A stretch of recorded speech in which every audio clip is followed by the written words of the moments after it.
Hello everyone, today will we discuss about the physiology of general introduction of nervous system. Nervous system हमारे body का एक बहुत ही important part है और ये हमारे सिलेबस के पॉइंट ऑफ व्यू से भी बहुत ज़्यादा इम्पोर्टेंट है, क्योंकि इससे सिलेबस से बहुत ही ज़्यादा इम्पोर्टेंट क्वेश्चंस पूछे जाते हैं. तो the nervous system is a complex network of neurons specialized to carry message. जो नर्वस सिस्टम है वो बहुत ही कॉम्प्लेक्स नेटवर्क है न्यूरॉन्स का, जो कि मैसेज को कैरी करती हैं. हमारी जो बॉडी है वो जो वर्क करती है वो टोटल डिपेंड है नर्वस सिस्टम के ऊपर. जो हम डेली वर्क करते हैं तो जितने भी सिग्नल्स हमारे ब्रेन को जाते हैं वो सब नर्वस सिस्टम के थ्रू ही होते हैं. So the nervous system is one of the control system of the body that control various activities of the body. Nervous system एक कंट्रोल सिस्टम है बॉडी का, जो हमारी बॉडी की बहुत सारी डिफरेंट एक्टिविटीज़ को कंट्रोल करता है. और जो एक अदर एंडोक्राइन सिस्टम भी है हमारी बॉडी में जो कंट्रोल करता है. In the human body the neural system integrates the activities of the organ based on the stimuli which the neurons detect the transmit. They transmit message in the form of electrical impulses. ये जो message है एक electrical impulse के through transmit करता है. दो neurons आपस में जुड़ी होती हैं. पहली तो जो मैसेज है वो एक न्यूरॉन से दूसरे न्यूरॉन्स में इलेक्ट्रिकल इम्पल्सेस के थ्रू ट्रांसमिट होता है and convey message to and from the sense organ. और ये जो सेंस ऑर्गन है, मतलब जहाँ तक हमें इन्फॉर्मेशन पहुँचानी है वहाँ तक मैसेज को सेंड कर देते हैं.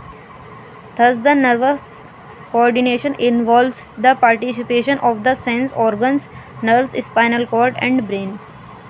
इसे चाहें तो आप छोड़ सकते हैं अपने नोट्स में लिखने के लिए.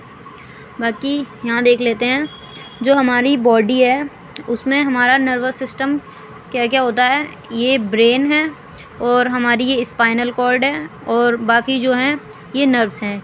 ये टोटल मिला के हमारा नर्वस सिस्टम को बनाती हैं. तो जो नर्वस सिस्टम है हमारा, इसका डिवीज़न देख लेते हैं. नर्वस सिस्टम दो पार्ट में डिवाइड होता है, सेंट्रल नर्वस सिस्टम और peripheral nervous system. Central nervous system includes करता है ब्रेन एंड स्पाइनल कॉर्ड.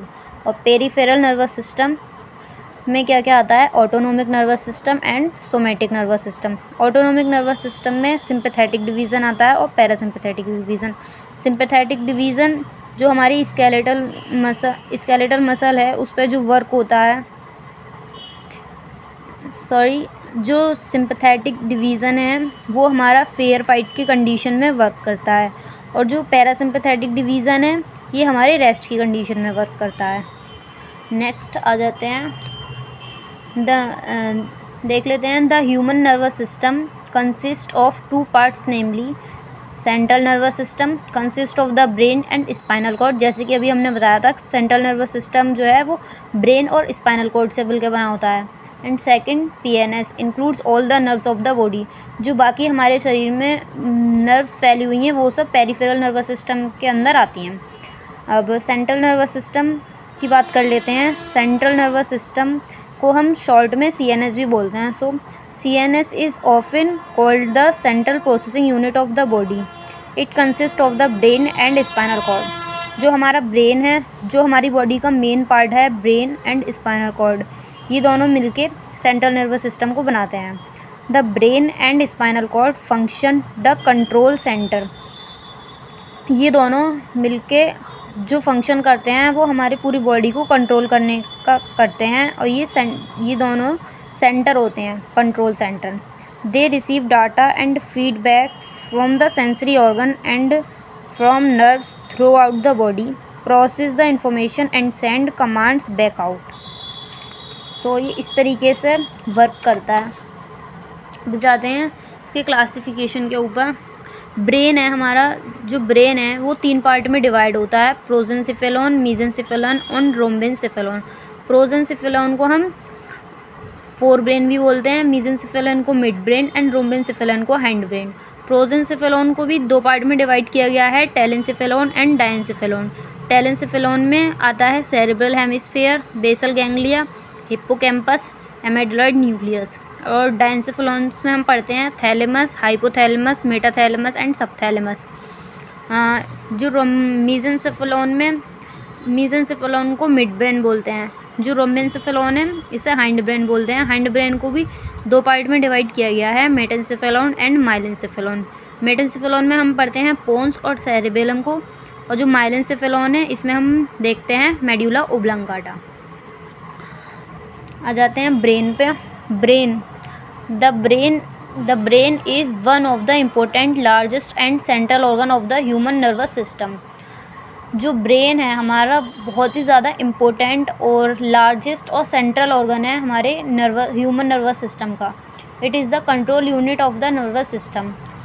यही हमारे पूरे नर्वस सिस्टम को कंट्रोल करता है, विच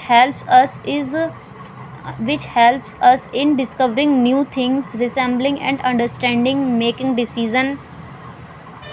making decision and a lot more.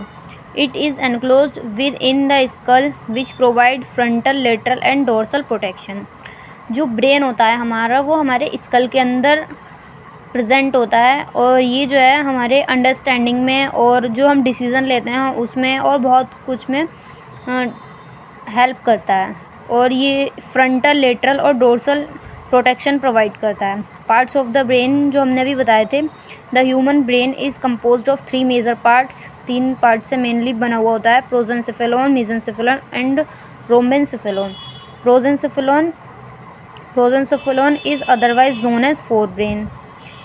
जैसा कि अभी बताया था, प्रोजेंसेफेलॉन को हम फोर ब्रेन भी बोलते हैं। It is further divided into 2 parts, telencephalon and diencephalon. Telencephalon में which includes cerebral hemisphere, basal ganglia, hippocampus and amygdala nucleus.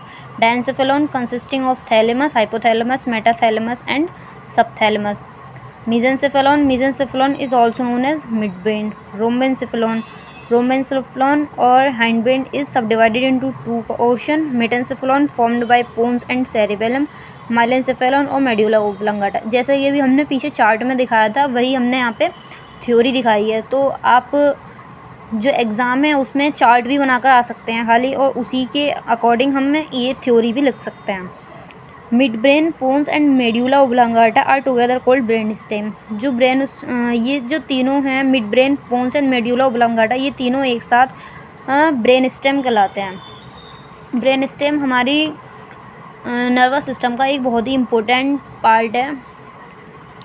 ये हम डायग्राम देख लेते हैं। ये जो डायग्राम है ब्रेन का डायग्राम है, इसमें हम ये जो है ये फ्रंटल लोब है, ये पैराइटल लोब, टेम्पोरल लोब और ऑक्सीपिटल लोब। ब्रेन के 4 लोब होते हैं। इधर देख लेते हैं पहले।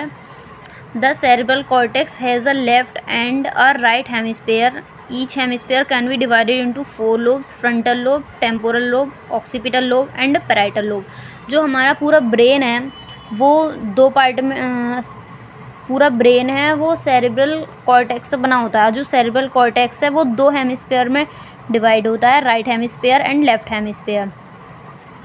ईच हेमिस्फीयर 4 लोब्स में डिवाइड होता है, frontal lobe, parietal, temporal and occipital.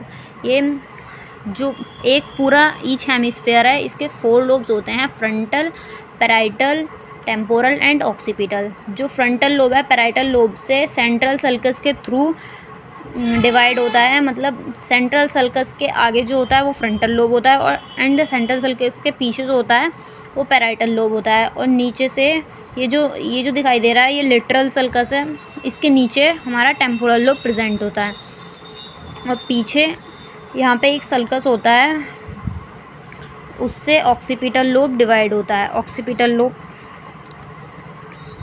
आते हैं frontal lobe. Frontal lobe extend from frontal pole to central sulcus.